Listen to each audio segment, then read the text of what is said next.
How you doing, guys? This is Ryan. Welcome back to the channel. Today we're going to actually do my part 3 of my success series.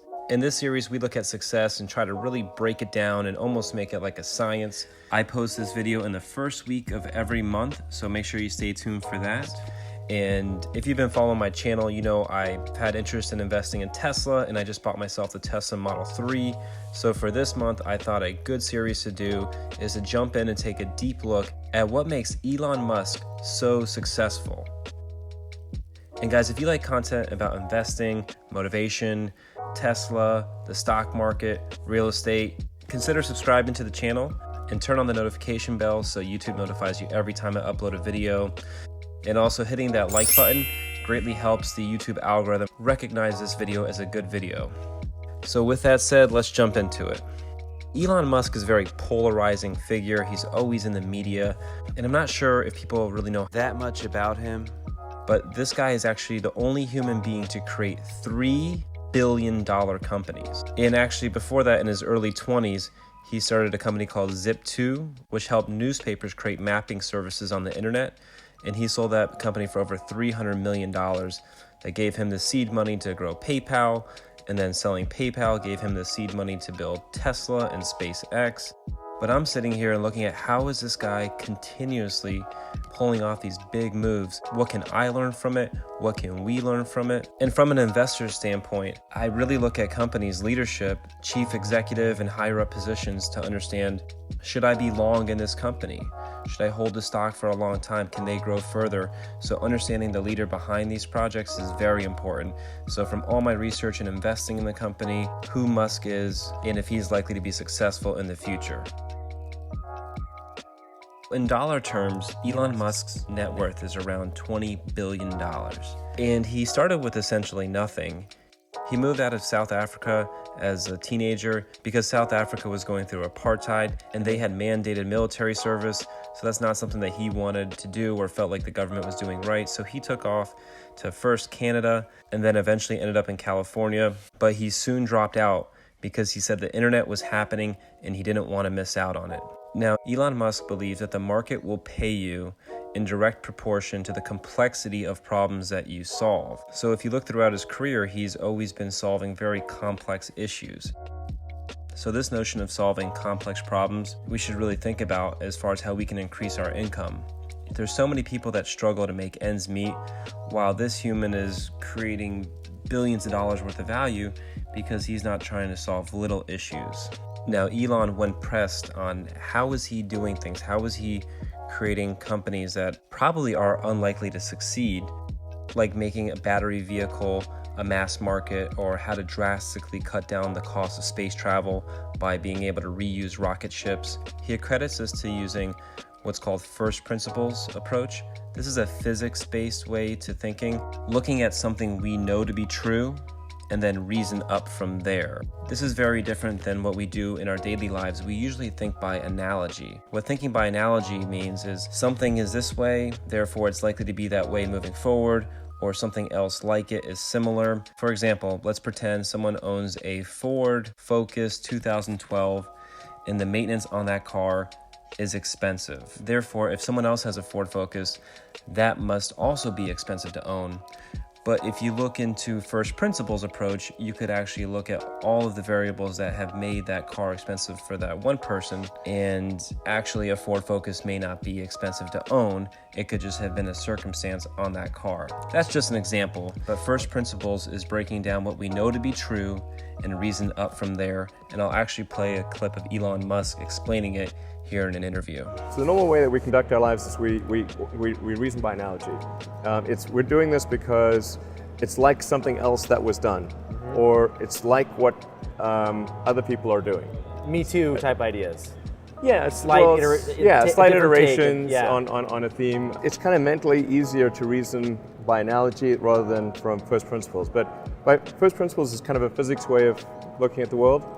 And what that really means is you kind of boil things down to the most fundamental truths and say, okay, what are we sure is true, or as sure as possible is true?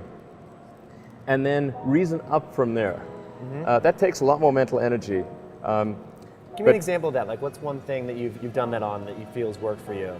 Sure. So somebody could say, in fact people do, that battery packs are really expensive and that's just the way they'll always be, because that's the way they've been in the past.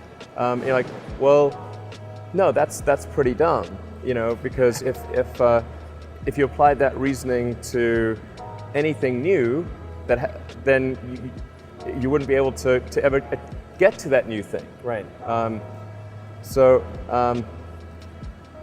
It's like you can't say, horses, nobody wants a car because horses are great and we're used to them and they can eat grass and there's lots of grass all over the place, and there's no gasoline that people can buy, so people are never going to get cars. Right. People did say that.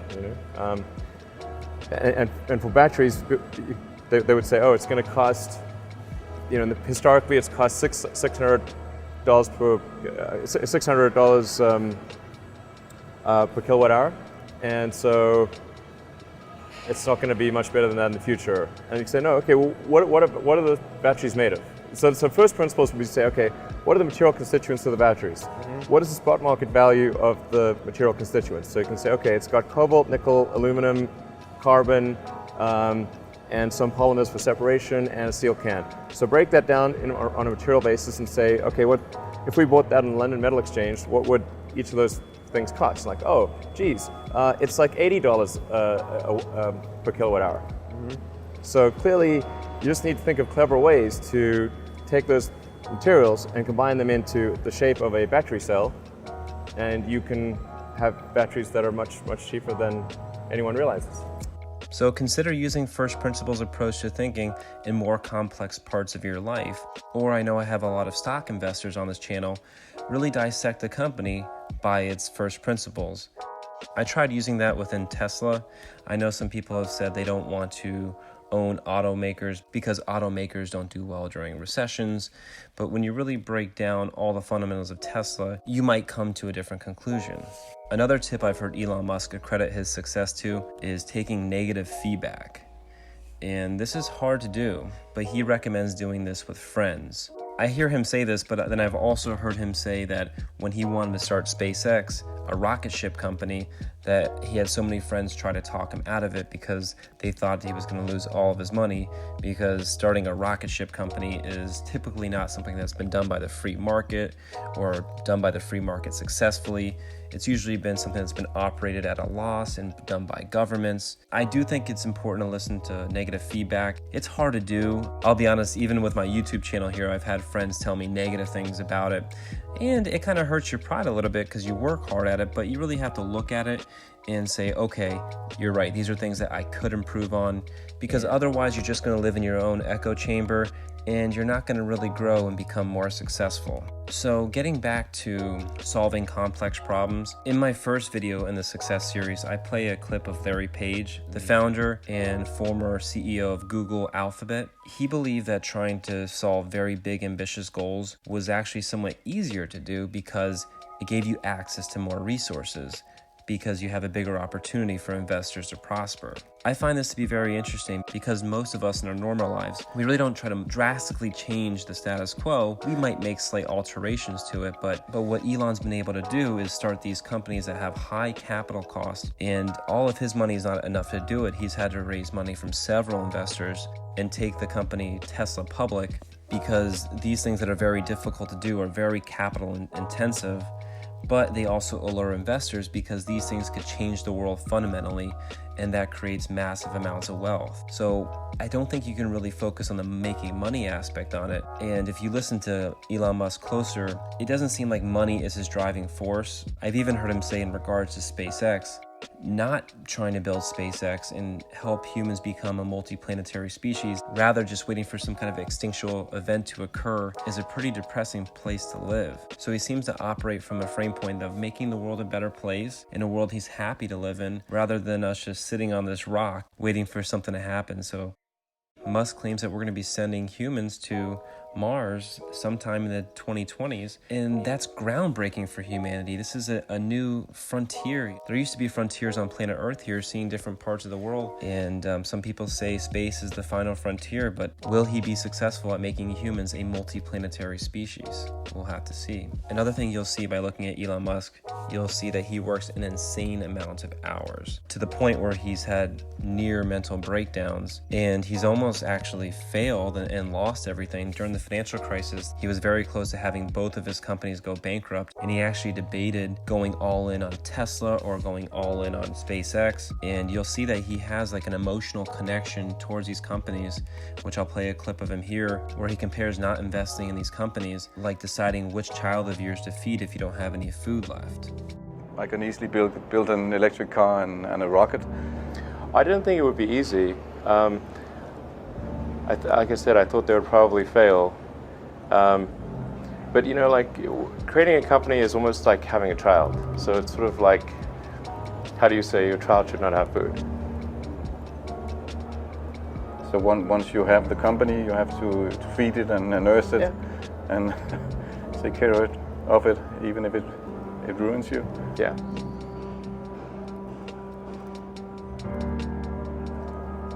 But suppose there was some tough times in 2008, end of 2008. How did you get through that period of crisis? Yeah. Can we just break for a second? Sure, of course, yeah. And getting back to his crazy work schedule, he's involved in so many different projects: Tesla, SpaceX, Neuralink, the Boring Company. It takes a lot of demanding hours and building great teams, but he definitely pushes himself to the brink. And I'll play a clip of him here when he was trying to ramp the Tesla Model 3 into mass production, and they had hundreds of thousands of orders to get to, and the company was burning money. He was working nonstop to making sure that this is successful.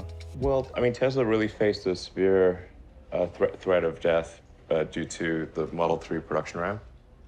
Essentially, the company was bleeding money like crazy, and just if we didn't solve these problems in a very short period of time, we would die.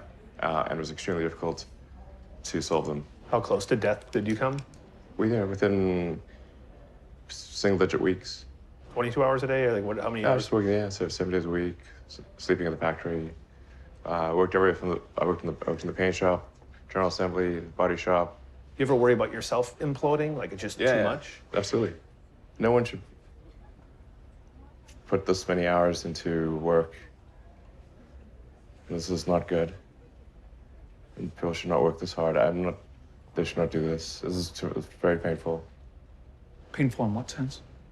It hurts my brain and my heart.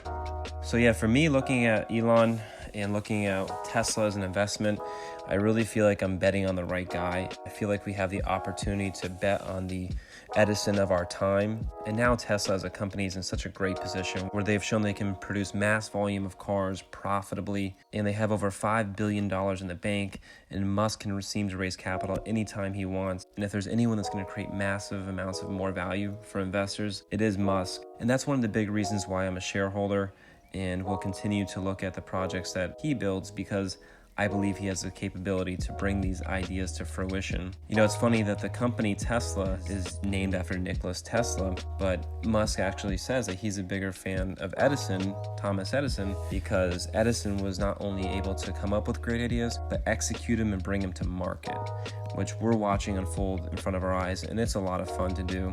So I look forward to watching more of his work. So guys, let me know what you think down in the comment section about Musk. Do you think he's a genius? Do you have any negative feedback on him? I know not everyone loves him, but I think at some level people have to respect his work and what he's been able to accomplish. If you've enjoyed this video, like I said, hit the like button. And actually, if you want to support this channel and you like free money, I have a link to WeBull down in the description below, where if you sign up and put a $100 deposit into the account, you'll get 2 free stocks. One of them could be worth up to $1,400. Someone actually got a $122 share of Procter & Gamble by using my link. So that's a way you could really benefit the channel. And I greatly appreciate everyone that's used my link so far. And if you haven't checked out any of my other videos on success, I'll have them all linked in the description below. And as always, guys, I'll see you in my next one.